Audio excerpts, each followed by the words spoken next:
సునంద పుష్కర్ హత్య కేసు విచారణలో పురోగతి కనిపిస్తోంది. ఆమె ఉపయోగించిన సెల్ ఫోన్ డేటాను ఫోరెన్సిక్ విభాగం డీకోడ్ చేసింది. సెల్ ఫోన్ నుంచి తొలగించిన మెసేజ్ల వివరాలను కూడా రీట్రైవ్ చేశారు. అటు శశిధరూర్ స్నేహితురాలు పాక్ జర్నలిస్ట్ మెహర్ తరార్ను త్వరలోనే విచారించనున్నారు ఢిల్లీ పోలీసులు. ఆమె భారత్ కు వచ్చేందుకు నిరాకరిస్తుండటంతో ప్రత్యేక బృందం పాక్ వెళ్లనుంది.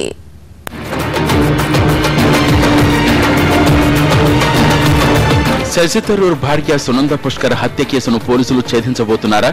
ఆమెకు సంబంధించిన కీలకమైన ఫోన్ రికార్డుల వివరాలు లభ్యమయ్యాయా? అవునంటున్నారు ఢిల్లీ పోలీసులు. దాదాపు 100 గంటలకు పైగా చేసిన కాల్ రికార్డుల వివరాలు పోలీసుల చేతికి వచ్చాయి. దీంతో దర్యాప్తు వేగవంతమయ్యే అవకాశం ఉంది. ఈ ఫోన్ కాల్స్ తో సునంద ఎవరెవరితో మాట్లాడారు, ఆమె మృతి వెనుక గల కారణాలు తెలిసే అవకాశం ఉందని భావిస్తున్నారు.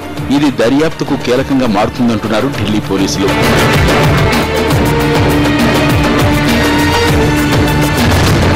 ఈ కాల్స్ డేటా ఆధారంగా తదుపరి దర్యాప్తును సాగించనున్నారు. సునంద మృతి ఇప్పటి వరకు ఓ మిస్టరీగానే మిగిలిపోయింది. అయితే ఈ ఫోన్ కాల్స్ డేటాతో రహస్యాలు బయటకు వచ్చే అవకాశం ఉంది.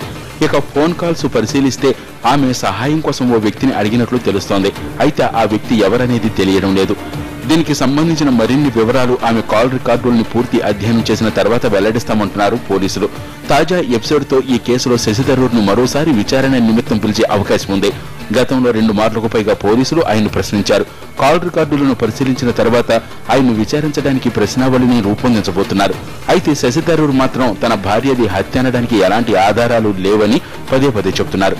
అటు ఇదే సమయంలో శశిధరూర్ స్నేహితురాలు పాక్ జర్నలిస్ట్ మెహర్ తరార్ను సైతం ప్రశ్నించబోతున్నారు ఢిల్లీ పోలీసులు. ఆమె భారత్కు వచ్చేందుకు నిరాకరిస్తుండటంతో పాక్ వెళ్లనుంది పోలీసు బృందం. మరి ఈ కేసులో ఢిల్లీ పోలీసులు ఎంతవరకు సక్సెస్ అవుతారన్నది చూడాలి.